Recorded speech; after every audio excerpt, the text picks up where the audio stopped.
Hello everyone, welcome from Gyanjyoti coaching centre. I am Amit sir. আজকে যে আমাদের আলোচনার বিষয়টি হচ্ছে সেটা হচ্ছে বাঁকুড়া বিশ্ববিদ্যালয়ের অধীনস্থ যাদের ফার্স্ট সেমিস্টারের মধ্যে মাইনর হিস্ট্রি রয়েছে সেখান থেকে একটি অতি গুরুত্বপূর্ণ বিষয় যেটা হচ্ছে পালি এবং প্রকৃত ভাষার যে বৈশিষ্ট্যগুলি রয়েছে সেটা নিয়ে আজকে আলোচনা হবে। যেখানে প্রথমে রয়েছে এক নজরে পালি ও প্রকৃত ভাষা কী সেটা নিয়ে এখন আমরা একটু আলোচনা করবো। যেখানে প্রথমে রয়েছে প্রাচীন ভারতের কথ্যরূপ পালি ও প্রকৃত ভাষা ছিল প্রাচীন ও মধ্যযুগে ভারতে অত্যন্ত গুরুত্বপূর্ণ দুটি ভাষা, যা মূলত সাধারণ মানুষের ভাষা হিসেবে পরিচিত ছিল।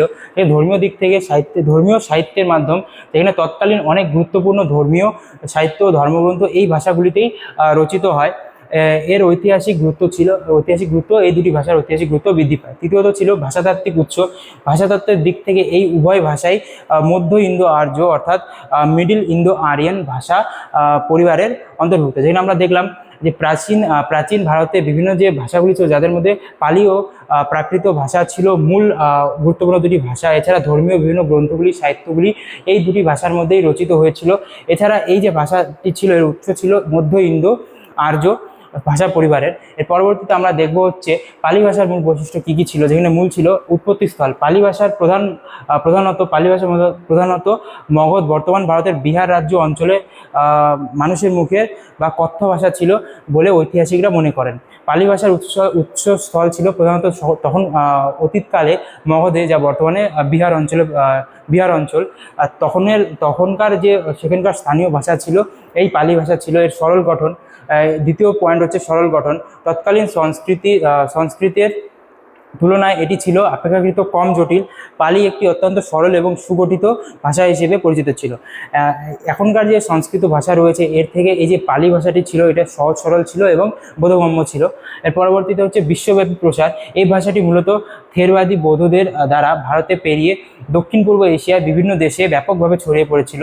এখানে বলা হয়েছে বিশ্বব্যাপীভাবে এটি একটি প্রসার ঘটেছিল, যেখানে থেরবাদী যে বৌদ্ধরা ছিল তারা দক্ষিণ পূর্ব এশিয়াতে বিভিন্ন দেশে এর ব্যাপক চাহিদা প্রচার করে।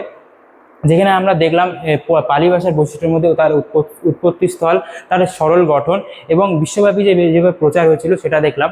এর পরবর্তী যে বিষয়টা রয়েছে বৌদ্ধ ধর্মে পালি ভাষার গুরুত্ব কী কী ছিল। আর যেখানে প্রথমে বলা হয়েছে বৌদ্ধ ধর্ম প্রচার এবং সাহিত্যের ইতিহাসে পালি ভাষার অবদান ও গুরুত্ব ছিল অপরিসীম। এটি সাধারণত মানুষের বোধগম্য হয়, ধর্মপ্রচার অত্যন্ত সহজ হয়েছিল।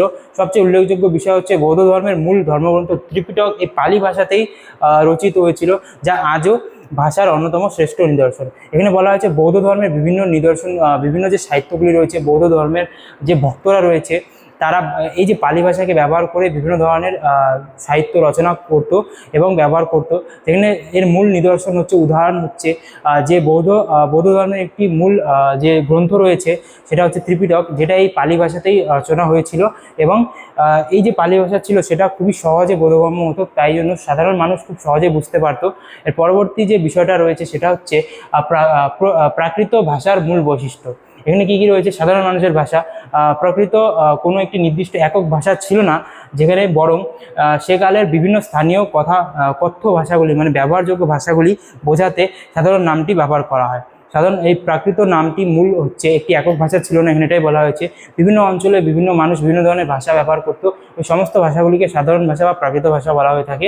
শিলালিপিতে ব্যবহার। প্রাচীন ভারতের অন্যতম শ্রেষ্ঠ শাসক সম্রাট অশোকের বিখ্যাত শিলালিপিগুলি প্রাকৃত ভাষার একটি বিশেষ রূপ ব্যাপকভাবে ব্যবহার হয়েছে। যেখানে বলা হয়েছে সম্রাট যে অশোক ছিলেন তার বিভিন্ন শিলালিপিগুলি এই যে প্রাকৃত ভাষা এর মধ্যে দিয়ে রচনা হয়েছে এবং ব্যবহার হয়েছে। এর পরবর্তীতে হচ্ছে সহজ বোধ্যতা, মানে সহজেই বোঝা যায়। যেখানে বলা হয়েছে সংস্কৃতের তুলনায় এটি সন্ধি এবং সমাসের ব্যবহার অনেক কম ছিল, ফলে সাধারণ মানুষের জন্য খুব সহজেই উচ্চারণযোগ্য ছিল। যেখানে বলা হয়েছে সংস্কৃতের তুলনায় বিভিন্ন যে সন্ধি রয়েছে এছাড়া সমাসের ব্যবহার এই যে প্রাকৃত ভাষার মধ্যে খুবই কম হতো, যার ফলে সাধারণ মানুষ খুব সহজে এই ভাষাটি ব্যবহার করতে পারতো, যার জন্য এই ভাষাটি প্রচুর প্রচলিত ছিল। যেখানে আমরা দেখলাম প্রাকৃত ভাষার মূল বৈশিষ্ট্যের মধ্যে সাধারণ ভাষা ছিল, যেটা বিভিন্ন ভাষাকে একত্রিতভাবে সাধারণ ভাষা বলা হতো।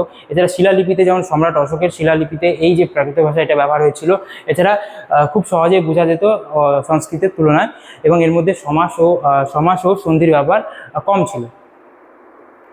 এর পরবর্তীতে আছে প্রাকৃতের আঞ্চলিক রূপ এবং সাহিত্য। যেখানে আঞ্চলিক বৈচিত্র্যের মধ্যে বিস্তীর্ণ ভারত জুড়ে প্রাকৃতের একাধিক আঞ্চলিক রূপ গড়ে উঠেছিল। এর মধ্যে উল্লেখযোগ্য হলো মথুরা অঞ্চলের সৌর শ্রেণী, সৌর শ্রেণী মগধ অঞ্চলের মাগধী এবং মহারাষ্ট্রের প্রাকৃত।